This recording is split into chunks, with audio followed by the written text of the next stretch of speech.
Hello traders, this is Mike Billion. Today is February 17, 2018 and let's talk about the market. So I hope everyone is having a nice weekend. I wanted to talk about the spider and I wanted to show you this Heikin Ashy candle. This is something that I use once in a while when I see some patterns that can help me decide in a trend. And you can see here, based on my analysis, we have moved for a whole year between 22 to 10 candles every time we jump and every time we start a little trend. So right now, as you can see here, we have 5 candles. In the last 5 candles, 4 has been without a shadow. That means that it's a very strong market, and that means that this bounce right here might be a good bounce to take new highs. So it's like increase the probabilities, because usually when you have candles that have no shadow, then you say there's not confidence. You know, the bulls right there are not confidence. So you have to cut your position or be really careful. So right now, as you can see here, we bounce. We took the 21 double exponential, which is my momentum average, and they took the 50 simple moving average, and Friday they test the 20 simple moving average, which it was sweet.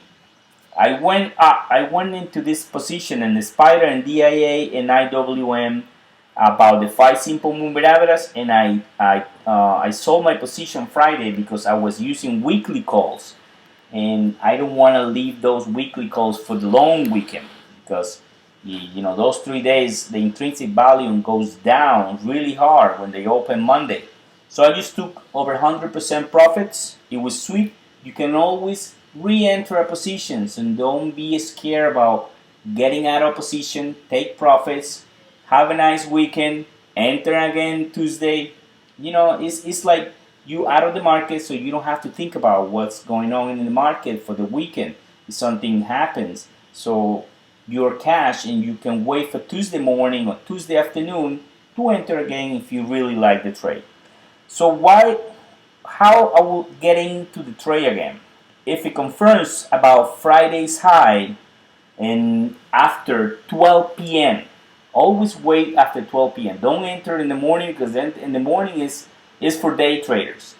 You know, you can make money day trading. You know, you can trade early breakouts on early breakdowns between 10 to 12. There's a lot of money to be made there for day traders if you have the discipline and the time. You should sometimes, when I get a day off from my job, I do day trades, and that's the time that I make it. I make it after 10, between 10 a.m. and 12 p.m. So right here, as you can see, if he confirms Tuesday after 12 and is holding the Friday's high, I will for sure enter again. And my target is gonna be the highs 286, 20, 26, 24, or it's gonna be 290. That's gonna be my target. The other thing that I see that we have to be cautious about the market is the DMI is still bearish. You can see here in the directionals, the bears is still driving the bus. They're heading down for a crossover, but they still driving the bus. So that was a perfect trade for me to get out, because I don't want to hold a position on a long weekend, especially weekly calls, and especially when the DMI is still bearish.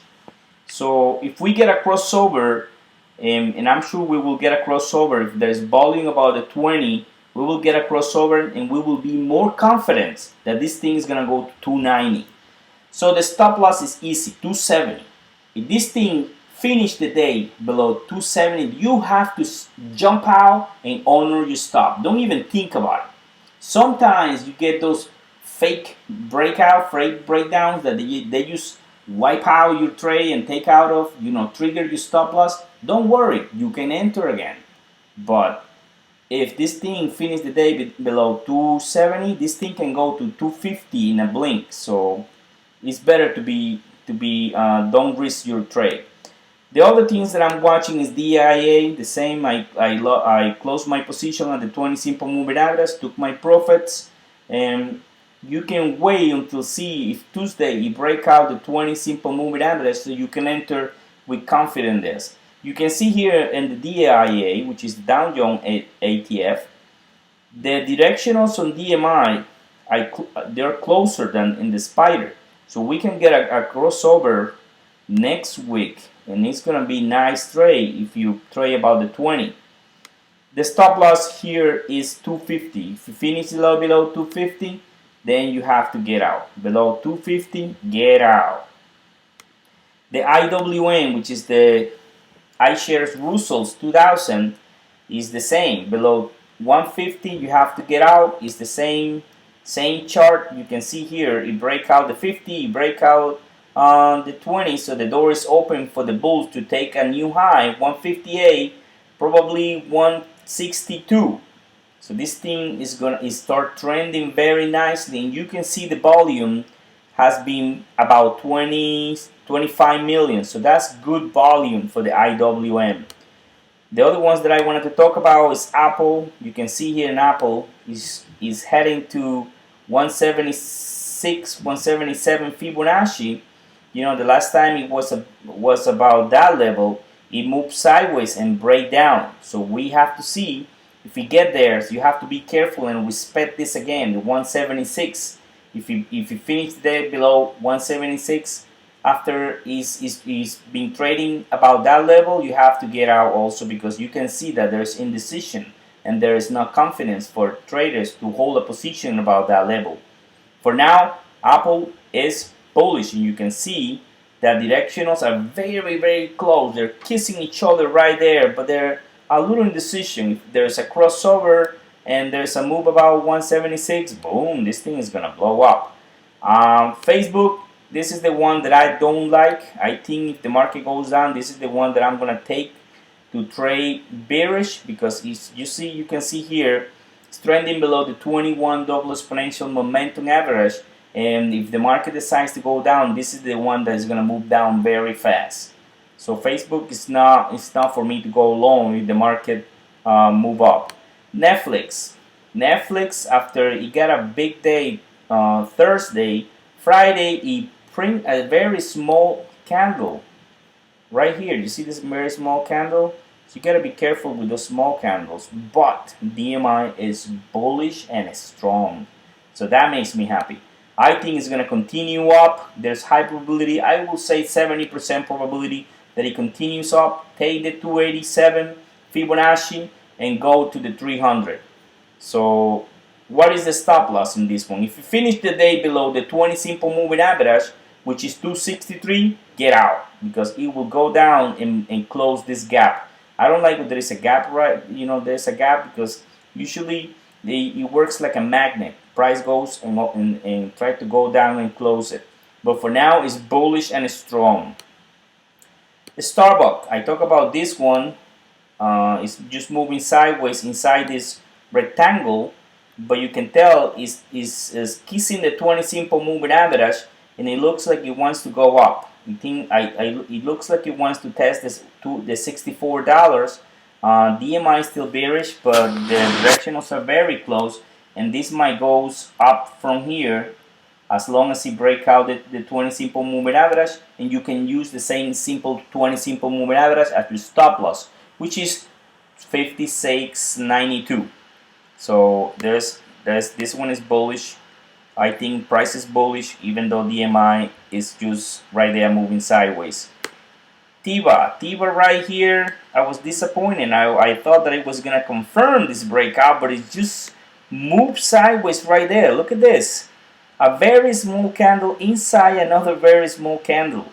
So I will enter long in this one if it confirms 21.56, the long of this day. So I will move sideways. I will enter long if it goes about that level. If it goes about that level, if it goes here and print a candle right here like that, I will go long, because I don't see any resistance, and it will go to $26 easily. The other one that I'm looking at is Tesla. I know you guys like Tesla, but this is crazy. Inside this rectangle, you can see here he went up and break out the 20 simple moving average Friday, but after some news about Russia, he break down and finish the day below 20. The good news is the 20 simple moving average door is open. The bulls will take this one Tuesday very easily. There is volume. There is good price action right here in this bounce. The 5 simple moving average pointing up. And I think if we get the highs of Friday, which it was 343.12, this thing is gonna move and test again the 360. I think Tesla is bullish. And the last one I wanted to show you is the VIX. It went up a little bit, 0.73% on Friday, but still out of the wood. I like when it's below 15. When it's below 15, I feel more confidence that the trends or everything that is going higher is gonna keep moving higher. When it's about 1581, this Fibonacci, I don't like it. So if the market break out all the levels that I just told you, I think it's gonna just tank below 15 and probably go to 10 or below 10 the next week or at the end of February. For now, price is bullish. Nothing is broken. Don't believe what the pundits are telling you on those websites or those programs that they don't know what they're talking about. Follow technical analysis. They just trying to scare people, and their game is they sell puts, they sell calls out of the money, and you lost your money there. Always play in the money, calls or puts, and follow your chart. Don't even watch those TV programs or listen to anybody on those websites. They don't know what they're talking about. Nothing is broken. We bounce very nicely up support levels, and we're heading up. So let's see what happened Tuesday. Have a nice weekend. Trade on.